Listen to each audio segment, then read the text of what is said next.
Bien, entonces dejamos en el uso de la palabra a la doctora Susana Petri.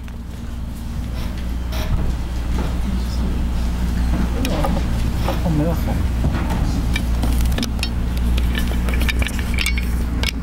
¿Puedo llevarlo abajo, no? Es que de acá no se ve. Bueno, buenas noches a todos. Gracias por estar acá en esta reunión tan importante.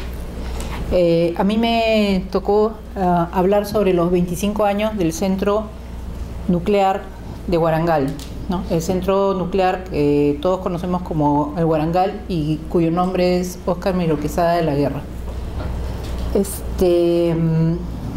Pase, por favor. Bueno, vamos a hacer un poco de historia. Lamentablemente el doctor Víctor Latorre, que estaba invitado para hablar de esto, no ha podido venir, entonces voy a aprovechar. Mi charla va a ser un poco una recopilación de algunas de las cosas que mis colegas han mencionado anteriormente, ¿no? Entonces, haciendo un poco de historia en relación al IPEN, vemos que en el año 1955 se formó la Junta de Control de Energía Atómica, ¿no?, que estaría dedicada a actividades relacionadas con el uso de radiaciones y radioisótopos en la industria, la agricultura y la medicina. Posteriormente, 20 años después, el 4 de febrero de 1975, se promulgó el Decreto Ley 21094, que establece cuáles eran las empresas públicas del sector energía y minas. Y entonces, allí aparecen empresas que algunos que ya tenemos nuestros años nos resultan familiares, ¿no?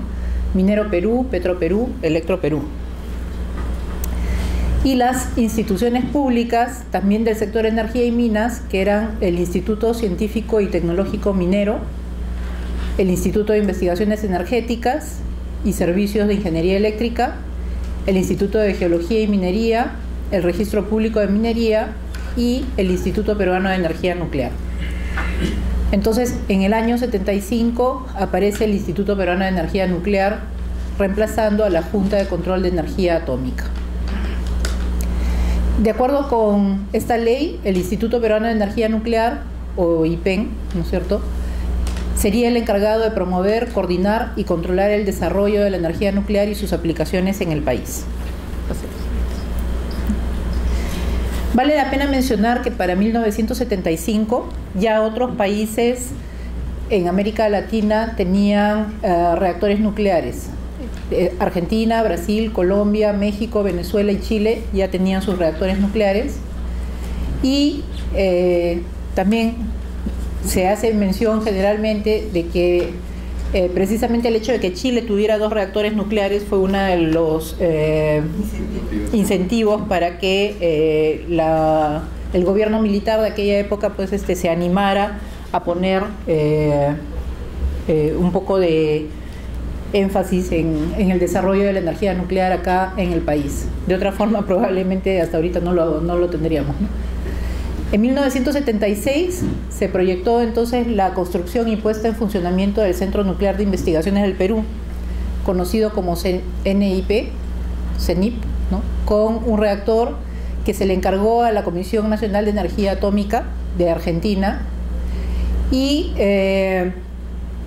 evidentemente pues este reactor tenía que estar en un lugar adecuado y, aunque muchos de nosotros los peruanos no lo sabemos, sí, entonces hace ya varios años que nosotros tenemos una ciudadela tecnológica aquí en el Perú. O sea, mucho se dice, ¿no?, hay que construir una ciudadela tecnológica, pero en realidad ya la tenemos desde que se fundó el centro nuclear. Voy a mostrarles después cómo es esta ciudadela y en qué consistía. Regrese, por favor, ¿no? En julio de 1976, la Comisión Nacional de Energía Atómica presentó su propuesta, ¿no?, y en este Centro Nuclear de Investigaciones del Perú construirían un reactor nuclear de 5 megavatios.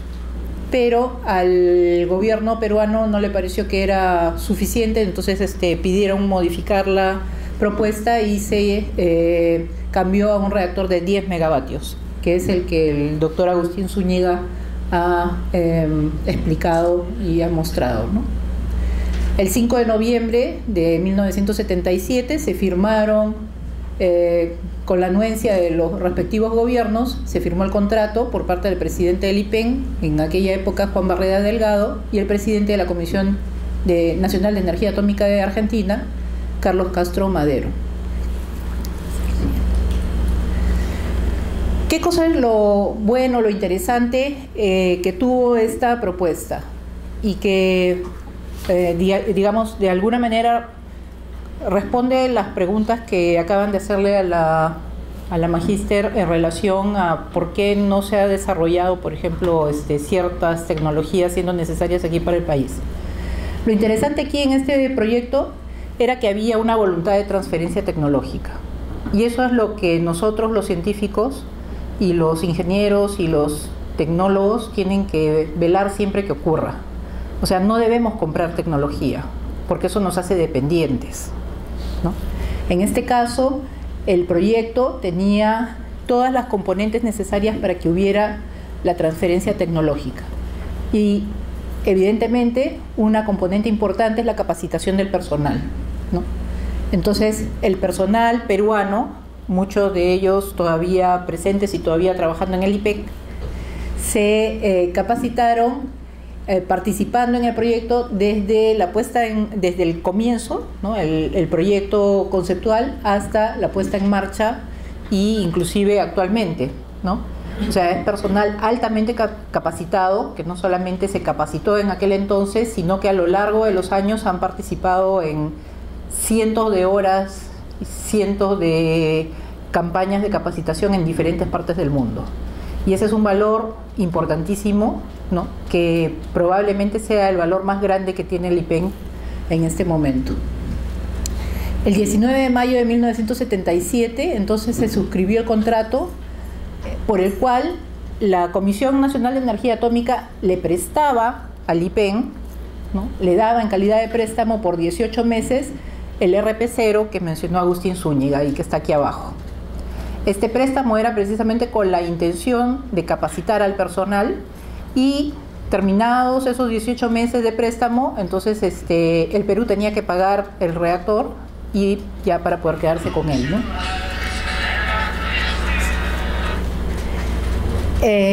La capacitación entonces se impartió con una base de 150 profesionales y técnicos, ¿no? La capacitación mínima que se esperaba dar en aquel entonces correspondía a 1.500 meses hombre, más o menos, pues en promedio estamos hablando de 10 meses por persona de capacitación, y al menos 300 meses hombre que se realizarían en Argentina, ¿no? Y finalmente, a la entrega del Centro Nuclear de Investigaciones peruano, ¿no? Los peruanos deberíamos poder estar en condiciones de realizar la operación y el mantenimiento del reactor y de todas las instalaciones, lo cual felizmente ocurrió, y gracias a eso hace 25 años que existe el centro nuclear con todas las actividades que ahí se realizan. Entonces, ¿cómo fue que se construyó finalmente el centro nuclear? Se analizaron más de 16 localidades para ver en dónde era conveniente ubicarlo. Se construyó finalmente en Huarangal, a 42 kilómetros al noreste de Lima, en la margen derecha del río Chillón, y el área del terreno fue asignada en 40 hectáreas, más 80 hectáreas adicionales que se le añadieron pensando en que podría en el futuro expandirse, ¿no? Entonces, actualmente el centro cuenta con 125 hectáreas, de las cuales 16 son, digamos, el área en la que se encuentra el reactor, y a la que en realidad solamente deberían de tener acceso las personas que trabajan en el reactor y en los laboratorios auxiliares, ¿no? Toda esta área de 125 hectáreas está dentro de un área mayor de 1.400 hectáreas, que es un área de exclusión nuclear por temas de seguridad. ¿Cuáles son las instalaciones principales del centro nuclear? Está el reactor de 10 megavatios, que ya hemos visto algunas fotografías del domo, ¿no?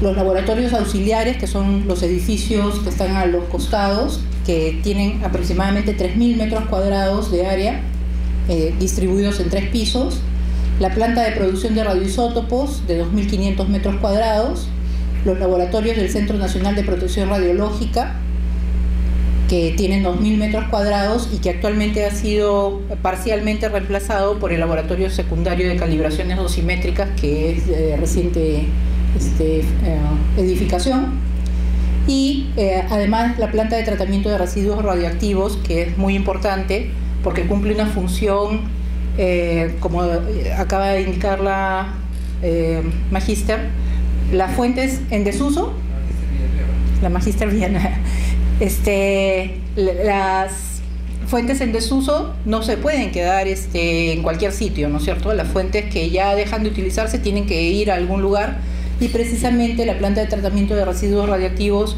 es la receptora de las fuentes radioactivas que están en desuso. Adicionalmente están las instalaciones complementarias, que corresponden a 12 kilómetros de pista de acceso, la línea de transmisión de 60 kilovoltios de 14 kilómetros de longitud, los talleres de servicios, los edificios de administración, el comedor, la planta de tratamiento de agua y de desagüe, ¿no? Y todo esto tuvo un costo en aquel entonces de $106 millones, ¿no? Las obras se iniciaron en 1981 y el centro nuclear comenzó a funcionar en 1987. Se inauguró oficialmente el 19 de diciembre de 1988, después de haber alcanzado el punto crítico, como indicó Agustín Zúñiga. Ese es una vista de satélite del centro nuclear. No tengo un apuntador, no sé si alguien tiene.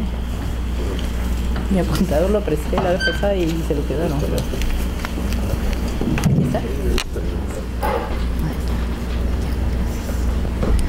Bueno, entonces estas de acá son las 16 hectáreas, ¿no? Con su cerco correspondiente. Acá está el reactor. Este de acá es el edificio de los laboratorios secundarios. Esta es la planta de producción de radioisótopos. Bueno, acá hay algunos edificios accesorios. Esta de acá era el centro, ¿cómo era? ¿Cómo era? Centro Nacional de Radiación, ¿no? Protección radiológica. Y acá está la planta de tratamiento de residuos radioactivos, ¿no? Pasa al siguiente. Entonces, en estos 25 años, ¿qué cosa es lo que ha hecho? ¿Qué funciones se han desarrollado dentro del centro nuclear, ¿no? De acuerdo con el decreto ley 21875, que es la ley orgánica del Instituto Peruano de Energía Nuclear, las funciones del IPEN, o sea, no las he puesto todas, ¿no?, son planificar, desarrollar y perfeccionar en el Perú la infraestructura científica y tecnológica necesaria para la utilización de energía nuclear. Entonces, precisamente es una de las tareas del IPEN desarrollar el tema de los irradiadores, desarrollar el tema de los instalaciones nucleares en general, ¿no? Promover, organizar, coordinar y controlar todas las investigaciones científicas, desarrollos y aplicaciones tecnológicas y procesos industriales que posibiliten el uso de la energía nuclear en beneficio del desarrollo y bienestar del país. O sea, nuevamente, es tarea del IPEN promover todo este tipo de instalaciones, coordinar y controlar que se usen bien. Alguien preguntaba hace un momento a la magíster Villanueva cuál era el motivo por el cual no se ponen estas instalaciones que se requieren. Evidentemente, allí hay un tema que tiene que ver con la capacitación de las personas. O sea, si bien estas instalaciones se necesitan para el desarrollo del país, son instalaciones que no pueden estar en manos de cualquier persona. Tiene que ser una persona que esté totalmente capacitada, que conozca los riesgos, que conozca las ventajas, ¿no? Así como conocen las ventajas, también tienen que conocer los riesgos, porque de otra manera pues las personas se lastiman, ¿no? Y han ocurrido lamentablemente aquí en Perú algunos accidentes radiológicos debido a la mala utilización de fuentes radioactivas de tipo industrial. Otra de las funciones del IPIN es formular y conducir programas educativos para la formación de profesionales especializados en el conocimiento, uso y aplicación de la energía nuclear. Y precisamente el ingeniero Eduardo Medina, a continuación, nos va a ilustrar un poco sobre la función que ha cumplido en todo este tiempo el Centro Superior de Estudios Nucleares, con todas las miles de horas de capacitación que se han dado a miles de usuarios también. Entonces, una de las cosas que nosotros, los peruanos, tenemos que hacer en primer lugar es reconocer y darle su valor, en primer lugar, al RP0, ¿no es cierto?, al RP10, ¿no es cierto? ¿Por qué? Porque es una de las 245 reactores de investigación que están operativos actualmente en el mundo. O sea, en todo el mundo solamente hay 245 reactores de investigación operativos. Mostró Agustín Zúñiga hace un momento unas gráficas en donde se ve que, si bien hubo un momento en el que había muchas instalaciones, debido a la falta de seguridad, algunas fueron cerrando, ¿no? Y también pues por cuestiones políticas, etcétera, y entonces principalmente en los países desarrollados un cierto porcentaje de instalaciones de este tipo fueron cerradas. El RP10 es uno de los 11 reactores de investigación que en el mundo que alcanzan potencia de 10 megavatios, ¿no? Lo cual es importante, es interesante. ¿Por qué? Porque estábamos hablando de reactores que tienen potencias menores. Estos reactores que tienen potencias menores también eventualmente tienen flujos neutrónicos menores. Y nosotros con el RP10 podemos alcanzar, como dijo Agustín Zúñiga, flujos de 10 a la 14 neutrones por centímetro cuadrado por segundo, lo cual es importante porque eso pues permite producir los productos que necesitamos, ¿no? Además, el RP10 es uno de los 63 reactores en el mundo que producen radioisótopos para medicina. O sea, no son tantos, es uno de los 63, son poquitos. A partir del centro nuclear, el Perú es uno de los 56 países que tienen reactores nucleares de investigación. O sea, estamos privilegiados en realidad y no lo notamos. Es uno de los 2 países de América Latina que tienen un reactor nuclear de investigación de potencia mayor a 5 megavatios, o sea, el otro es Argentina, y es uno de los países del Pacífico Sur que tienen un reactor de 10 megavatios, o sea, somos los únicos en el Pacífico Sur, de este lado de América del Sur, ¿no? Entonces, se ha mencionado cuáles son la utilidad, cuáles son los usos que se le dan a los neutrones y a todas estas actividades que se realizan en el centro nuclear. La principal, evidentemente la que tiene mayor impacto en la gente, porque es el uso directo que se da a estos productos, es el combate al cáncer, ¿no es cierto? El cáncer es la tercera mayor causa de muerte en el mundo. Cada año mueren más de 7,5 millones de personas por causa del cáncer, y está estimado que para el año 2030, que está nomás aquí a la vuelta de la esquina, se calcula que más de 9 millones de personas van a morir de cáncer en los países de economías de ingresos bajos y medios, ¿no? En el Perú, en el año 2011, de acuerdo con las estadísticas del MINSA, más de 30.000 personas fallecieron diagnosticadas por cáncer.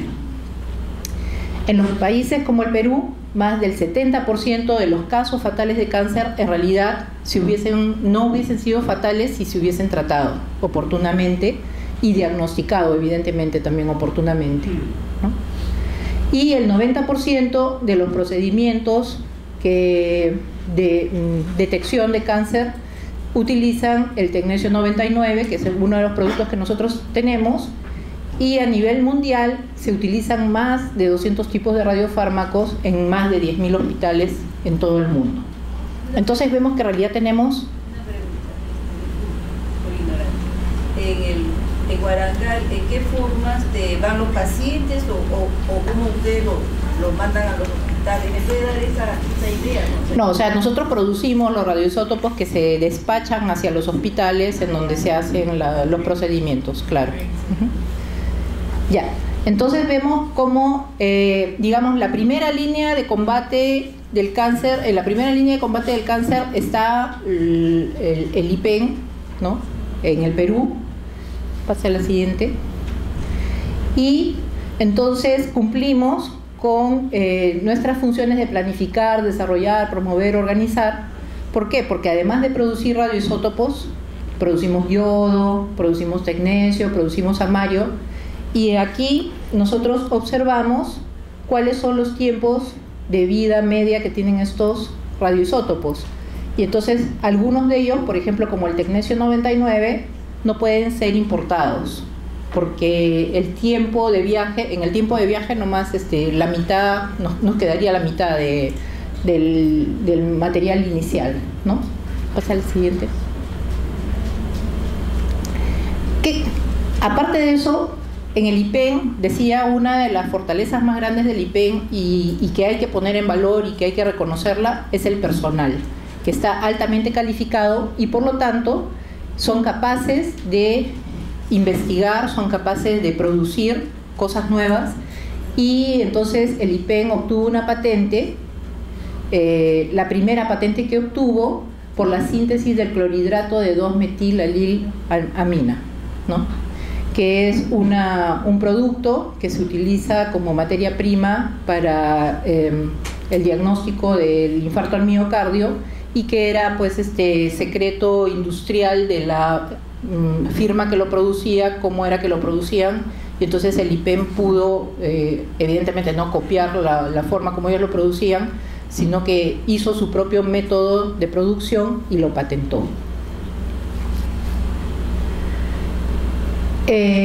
Dentro del marco de la lucha contra el cáncer, entonces el IPEN, y con todas las actividades que realiza en el centro nuclear desde hace 25 años, hace que la medicina nuclear esté disponible en diferentes regiones del país, porque produce los radioisótopos que envía, ¿no?, es promotor y capacitador, es miembro del Comité Intersectorial del Plan Esperanza, que es promovido por este gobierno y que se espera que también sea promovido por los siguientes gobiernos. Es miembro del Programa de Acción para la Terapia del Cáncer, promovida por el Organismo de Energía Atómica.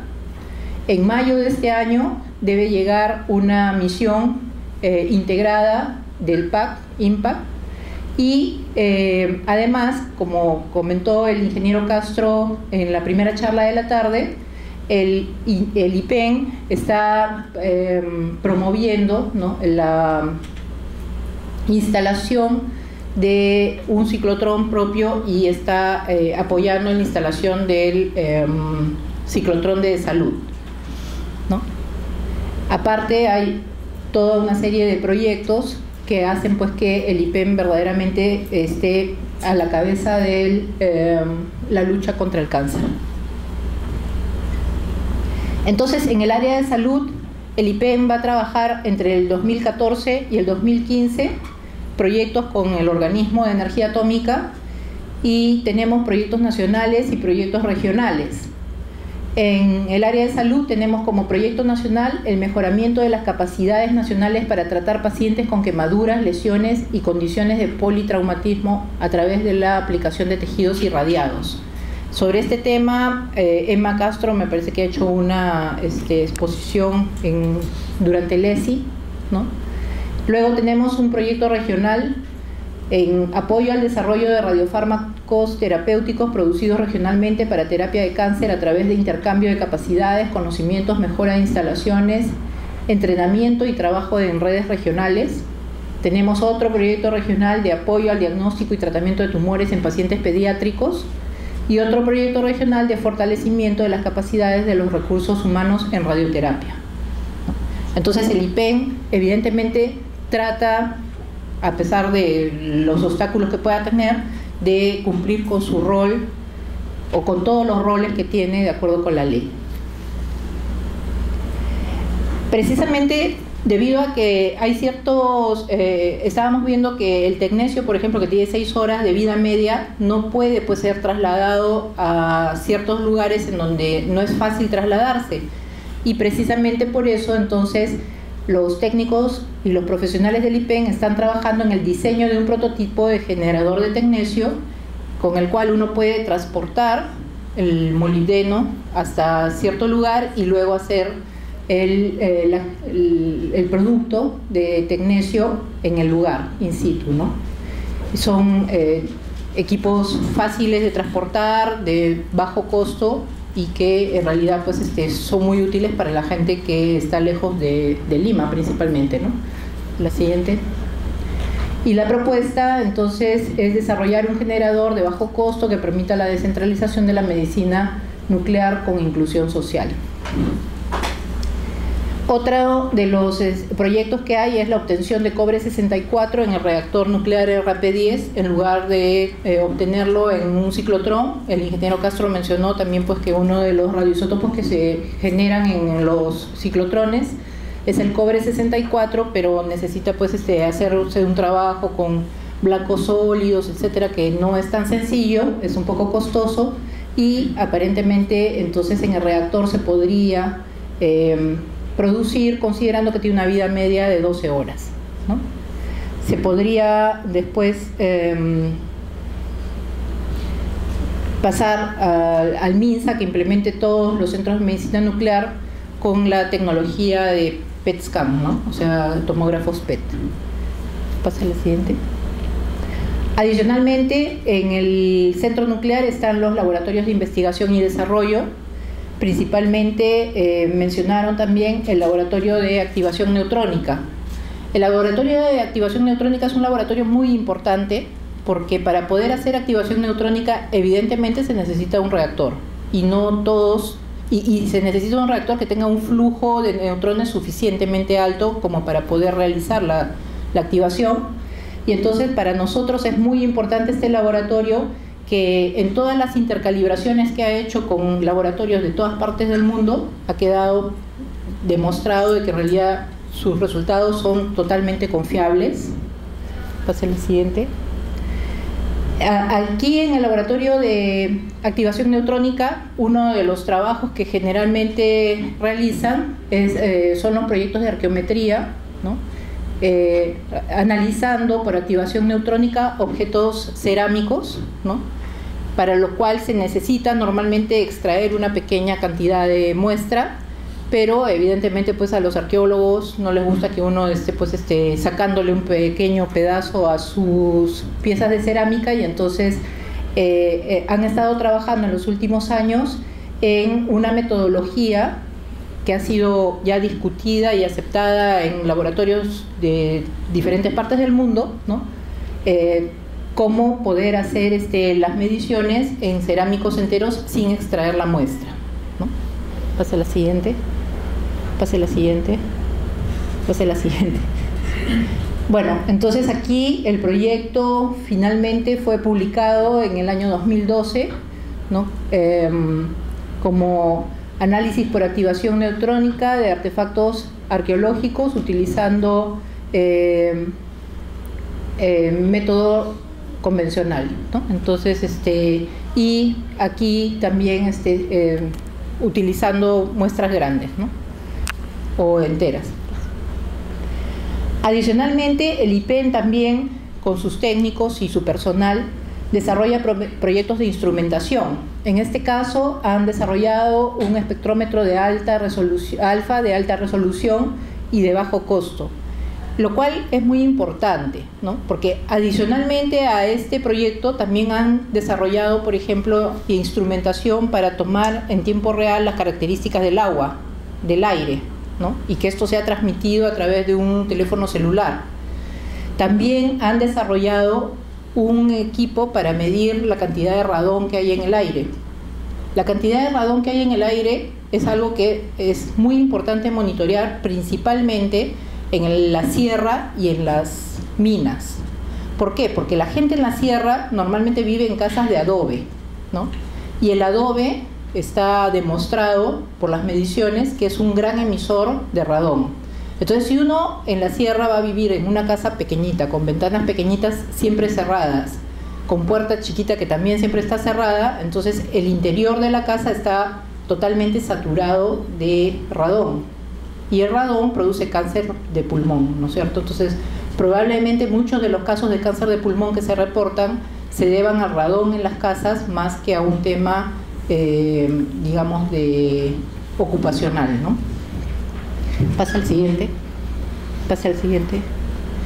Otra de las patentes que obtuvo el IPEN fue con el trabajo del doctor Julio Santiago, que lamentablemente ya no está en el IPEN, ¿no?, en la preparación de quitina y quitosano utilizando radiación gamma, ¿no? A partir de los residuos de pota, prepararon esta quitina y quitosano, ¿no?, que son polímeros de tipo biológico, ¿no? La siguiente. Y también utilizando irradiación gamma y cierto tipo de polímeros que se polimerizan precisamente con gamma, se hizo un proyecto para aprovechar materiales, residuos de madera, ¿no?, hacer una composición de estos residuos de madera, darle la forma y luego hacer la irradiación, mezclarlo con el polímero y luego con el polímero y luego exponerlo a la radiación gamma para que se endurezca. Pasa a la siguiente. Adicionalmente se hace en estos años, todos estos años se ha hecho innovación tecnológica en el reactor nuclear RP10 con diferentes tipos de trabajos, que me parece que ya lo ha mencionado Agustín Zúñiga. Pase a la siguiente. Y también trabajos en lo que es tecnología nuclear, tecnología de irradiación de alimentos, ¿no? O sea, no solamente el IPEN trabajó con el SENASA en el proyecto de irradiación para eliminar la mosca de la fruta, ¿no?, sino que también ha hecho pues cantidad de trabajos y pertenece al comité de Indecopi para protocolos de irradiación de alimentos.